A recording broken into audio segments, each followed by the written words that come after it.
is on the next chapter that I'm going to take is dental auxiliaries. Dental auxiliaries. Okay. Now there are some standard and stock MCQs which have come in auxiliaries. The first is in the year 1885. Brief history which they keep asking. In 1885, Dr. Edmund Kells, he introduced dental surgery assistant. Dental surgery assistant, which led to the concept of four-handed dentistry. Then the next important thing is about Alfred Fones. In 1905, Dr. Alfred C. Fones trained in his clinic, in his own clinic. He trained a person by name Mrs. Irene Newman to perform oral prophylaxis. Okay, and then in 1913, Dr. Alfred Fones established the first dental hygienist school.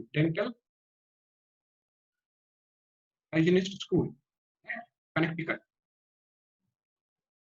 At Connecticut. Okay. Now, Dr. Alfred Fones, that's why he's called as Dr. Alfred Fones is that's why called as, one second. The nib of my pen came out. One second. Okay. Yeah. So that's the reason Alfred Fones is considered as father of dental hygiene. And Mrs. Irene Newman. Okay, Irene Newman is considered as the first ever dental hygienist. Okay. Now, apart then the next important landmark in this history in auxiliaries is in 1921, as you are all very well aware of. 1921, T.A. Hunter, he established school dental nurse program. Okay, and the first school was established at a place called Wellington. It was established at Wellington, New Zealand. So this is about the brief history about the auxiliaries. Okay, then next very important in this is degrees of supervision of auxiliaries. Degrees of supervision of auxiliaries. The first one is general supervision. The auxiliary works as per the protocol given by the dentist. As per the protocol given by the dentist. That means they are like us only. Now, when you are a student, you are trained to perform a procedure independently once you pass out. So these that is called as general supervision. Okay. So examples are your school dental nurse. So they take their decisions independently. But these protocols have been set up by the dentist for them. So school dental nurse work under general supervision. Okay. Then number 2 is indirect supervision.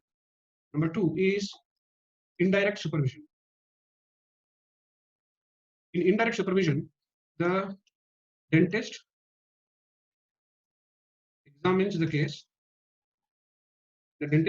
case. Authorizes the auxiliary to perform the procedure, and remains in the dental office till the procedure is completed.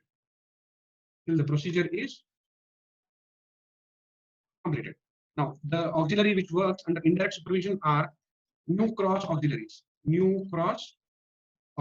These New Cross auxiliaries are based in London. They are based in London. Okay. Then the next type of supervision, the third one, is direct supervision. It is exactly similar to indirect supervision. Okay, with a small change here. That's all. The dentist examines the case.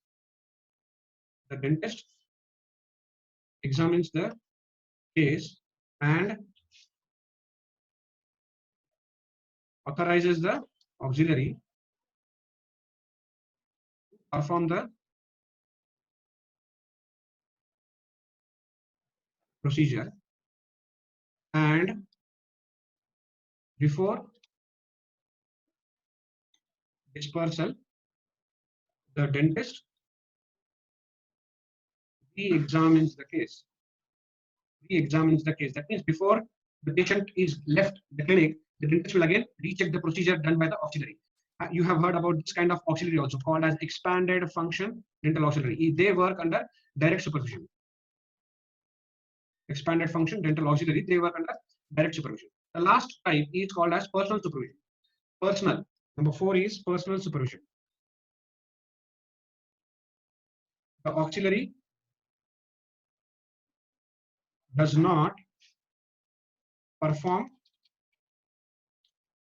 any procedure directly on the patient. That means he will not operate on the patient. Okay. Example is dental surgery assistant. They work under personal supervision. They only assist the dentist to carry out the procedure smoothly, but they do not operate on the patient, unlike the other 3 types of auxiliaries. Okay. This is more than enough for auxiliaries. The next important thing that is finance. In finance in dentistry, finance in dental care, to be very frank with you, it's a very important short note which comes in 4th year BDS exam, but with respect to MCQ, not much has come. Nevertheless, I will teach you what is third party reimbursement. Third party reimbursement. Now, in third party reimbursement, we have 4 types. The first one is called as UCR fee. So what is a usual fee? U is usual fee. Usual fee. It is the fee. U is usual fee. C is customary. R is reasonable. Usual fee. It is the fee usually charged by a dentist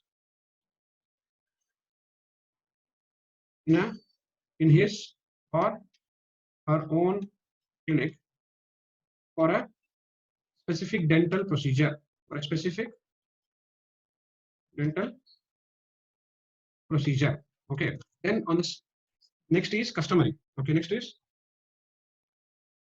customary. Next is customary.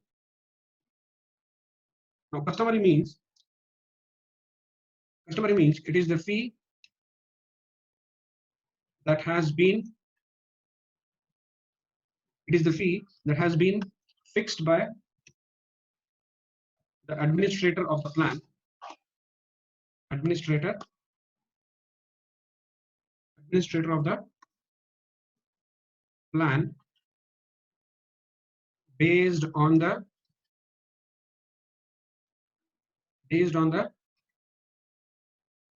clinical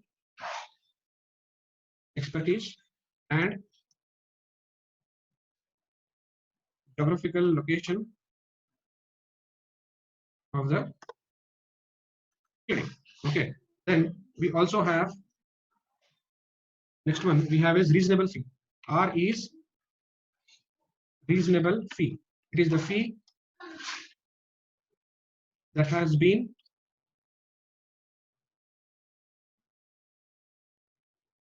modified by the nature and severity of the condition. Okay. The next type of reimbursement is called number 2 is table of allowance. Now, table of allowance, it is similar to co-insurance. That is part payment to the dentist. Part payment to the dentist is made by the patient and part payment by the insurance company. And part payment by the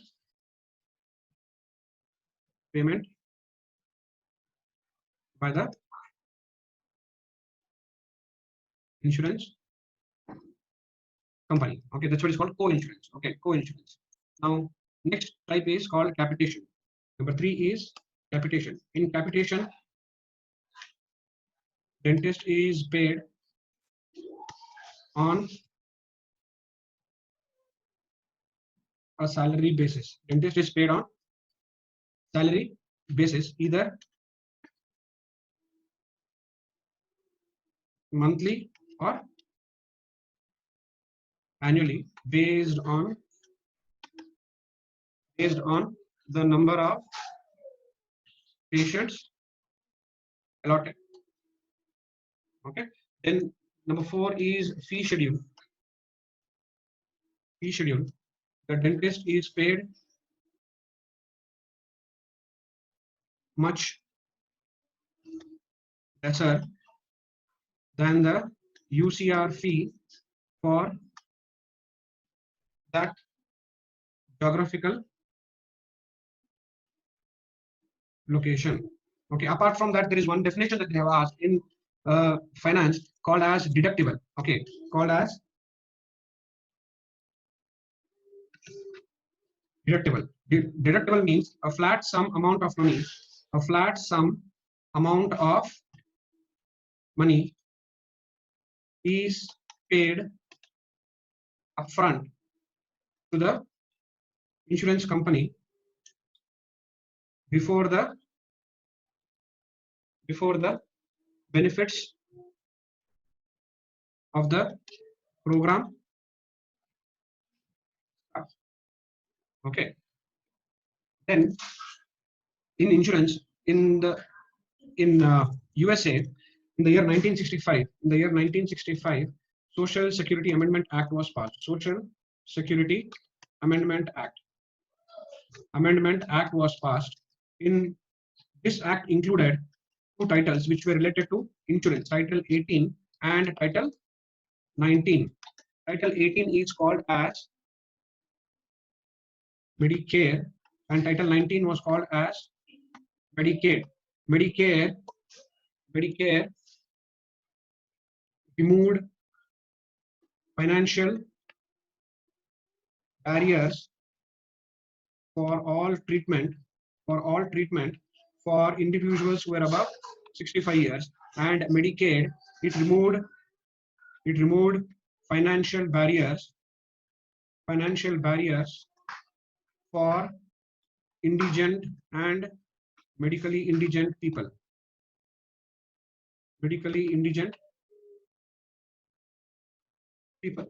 Okay. Then the last thing in insurance is finance is you have heard about a plan called as Delta Dental Plan Association. Delta Dental Plan Association. Delta Dental Plan Association. Now, Delta Dental Plan Association has 2 types of dentists. They are called as participating and non-participating. Participating dentists and non-participating dentists. These are called as par dentists. They are called as non-par dentists. Okay. Then they are reimbursed at 90th percentile, and non-par are reimbursed at 50th percentile. There will be fee audits for participating dentists. No fee audits for them. No fee audits for them. There will be post-treatment inspection of the patient. Okay, so some patients are, again re-inspected to see whether the work done by the dentist is in accordance with what they have filed. But there is no such post-treatment inspection for non-participating dentists. The last difference is these people and the participating dentists, they their money, from that money, some money is withheld by the association to manage the administrative part. So withholding of some amount of money. No withholding of money. So this is about finance chapter. Okay, should be more than enough for MCQ point of view. I've covered every possible MCQ that has come in this. Okay, so next that we have is a chapter very, very important called as fluoride. Now I'm sure that all of you are wondering why I have kept it in the end, because that was the last thing that I had to cover. Fluoride, the brief history. I'll tell you some history part of it. With respect to history, Dr. Friedrich Mackay, he gave two terms called as mottled enamel and Colorado stains. He's credited with both the names. Okay, this is first history. The second history is Mr. H.V. Churchill. H.V. Churchill is credited of finding the cause of mottling. The first person to find out mottling in 1931. Okay, and he said the cause of mottling was high concentration of fluoride in water was responsible for such kind of mottling. Okay, the third important person in this is Dr. Trindley H. Dean. Dr. Trindley H. Dean was the third most important person in the history of fluoride. Okay, he conducted two landmark studies, 22 city study and 21 city study. 22 city studies was also called as shoe leather survey. The aim, what was the aim of the shoe leather survey? The aim of shoe leather survey was to find out about the geographical distribution of fluorosis, means which all areas in America were suffering from fluorosis. So to find out, that is what is called as to find out about the geographical distribution of fluorosis. Whereas 21 city study was conducted, I will change the color for you to understand. The 21 city study was conducted to find out the relationship between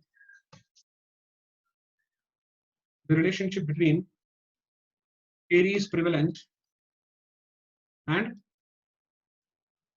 concentration of fluoride in water. Okay, the next important history part is 1945, world's first artificial community water fluoridation plant was started at Grand Rapids. Now this is about the brief history of fluoride. Now next I'm going to tell you about the rich sources of fluoride. Tea, of course, is a major source, followed by fish, then also jawar. Okay, 1 ppm. This is an MCQ. 1 ppm means, I'm sure all of you have heard, 1 parts per million. It is nothing but 1 milligram of any substance dissolved in 1 liter of water. Okay. Now, once you know the sources, that means once you consume fluoride, it will go for absorption. So the site of absorption is the major site for absorption is for fluoride is stomach and duodenum. The reason is it has got acidic medium. That means acid is needed for absorption of fluoride, and the maximum acid you will find it in stomach and duodenum. The other sites are also there, oral cavity, little bit from lungs also, but stomach and duodenum form the major chunk of absorption for fluoride. Okay, now whichever form you give fluoride, whether you give fluoride in milk fluoridation, salt fluoridation, water, or anything, there will be eventually 100% bioavailability. Please remember, whichever vehicle form you give fluoride, there will be eventually 100% bioavailability. That means everything is going to be absorbed. Okay, the plasma peak for fluoride is reached in 30 to 50 minutes, whereas plasma half-life is 4 to 10 hours. Once the fluoride is absorbed, it is distributed in the body. Distribution. The next is distribution. Now the fluoride is distributed mainly. 99% of absorbed fluoride goes to skeletal tissues. That to mainly bone. Okay. Now in the body, highest concentration is found in cementum. Followed by bone, then dentin, and then enamel. This is with respect to skeletal tissues and through the body. But in the body, the least concentration is found in brain. Okay, least concentration least concentration is found in brain. Okay, so brain has the least concentration. Now, once the fluoride is distributed, the excess has to be excreted. The excess is excreted. That is what is called as excretion. Excretion of fluoride takes place mainly from kidney. This is the main organ. Little bit also gets excreted from sweat and feces, but majorly it is kidney. So the glomerular filtration rate for fluoride is 35 milliliters per minute. Okay. Once you know about the pharmacokinetics of fluoride, let's deal with the individual fluorides. The first fluoride, there are two types of fluorides, as you all know, systemic fluoride and topical fluorides. So let us go with first systemic fluorides. Systemic fluorides. In systemic fluorides, the first one is very, very important. Community water fluoridation. Community water fluoridation. Okay. 100% community water fluoridation is there only in one country, and that is Singapore. Okay. Then there are classical twin city studies. That means these were the experimental studies done. There was on one side there was experimental city wherein they added fluoride, and the other was a control city. With respect to experimental. I have already told you the first trial was done in Grand Rapids. So Grand Rapids was the first experimental city, and the control used was, the city's name was Muskegon. Then Newburgh was the experimental city. Control was Kingston. Okay. Then Evanston, and then Oak Park. Okay. Then Teal, Columba, control. Brantford and Sarnia. Okay. Now this Grand Rapids, Newburgh, Evanston, all these three classical studies were conducted in America. Teal Kulemberg study was conducted in Netherlands, that is Dutch study, and Brantford Sarnia was a Canadian study. Okay. Now in water, the concentration of fluoride in water is normally it is supposed to be 0.8 to 1.2 ppm. Average is 1 ppm. The reason why a range is given is in the colder places, people tend to drink less water. Hence, you need to increase the concentration of fluoride. That is 1.2 ppm. But in tropical areas or hot areas, people tend to drink more water. That time you decrease the concentration of fluoride. Now there's a formula used to calculate this. It's called as Galligan's formula.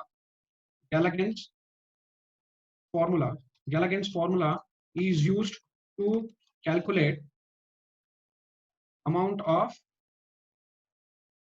fluoride to be added in the water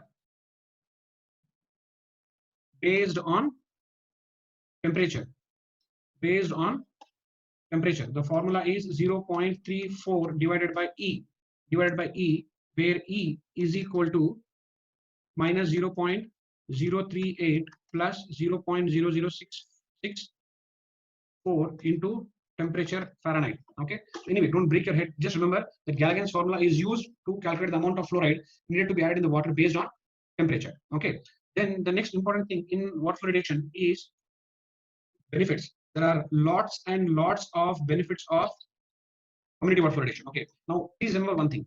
Fluoride is mainly used to prevent caries, isn't it? And in that too, you all know that 80% of the caries that attacks us is on the occlusal surface. But fluoride is slightly ineffective. It's actually ineffective in preventing smooth surface caries, in occlusal caries. Okay, so fluoride mainly helps in prevention of smooth surface caries. Now, whereas 80% of the lesions are in the occlusal areas. So that's why sealants have now become the norm in many Western countries. But if you give fluoride, if fluoride is absorbed during the developmental stages of the teeth, that is why systemic fluoride are so important. So during the developmental stages of the teeth, if they are given fluoride, then it will modify the morphology of the tooth, making it more self-cleansible. So the first benefit is of water fluoridation is not only prevents smooth surface caries, but also prevents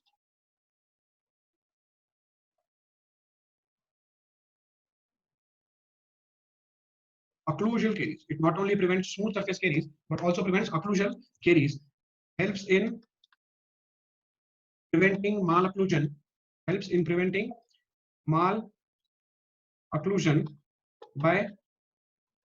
preventing loss of permanent first molar. Permanent first molar.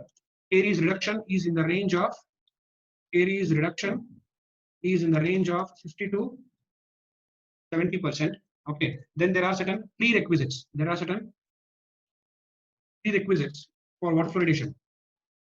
Prerequisites for community water fluoridation. Okay. The first prerequisite is high caries prevalence. High caries prevalence in the community. The second should be low concentration of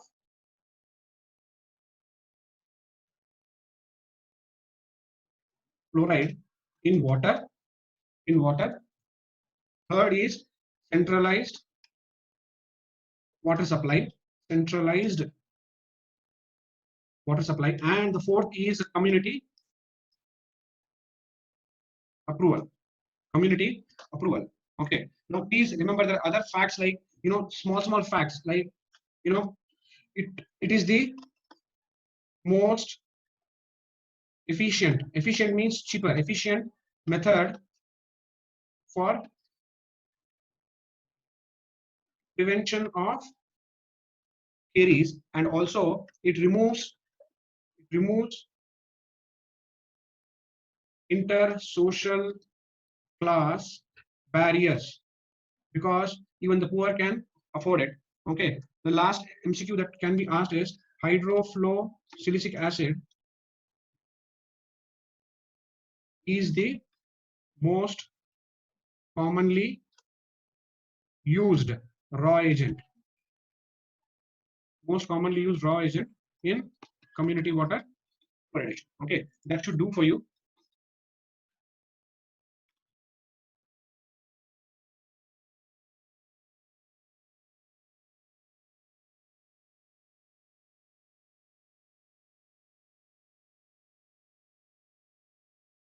Coming to systemic